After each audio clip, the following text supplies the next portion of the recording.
Right then, so we've got the OBDStar P50. Now this particular device is an airbag crash data clearing device.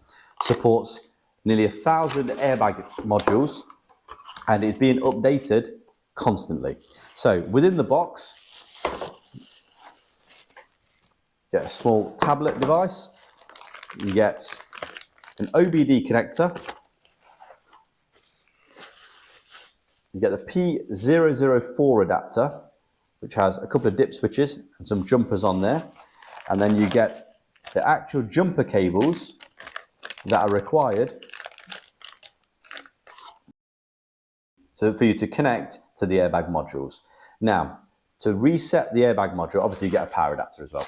To reset the airbag modules, you don't have to open the module, you don't have to solder onto the module, it's all done by pinning out on the actual plug of the module. And it's a very quick and easy process. So what I'll do now is I'll show you the software, show you how easy it is, show you the diagrams, and show you what's involved in clearing airbag ECUs.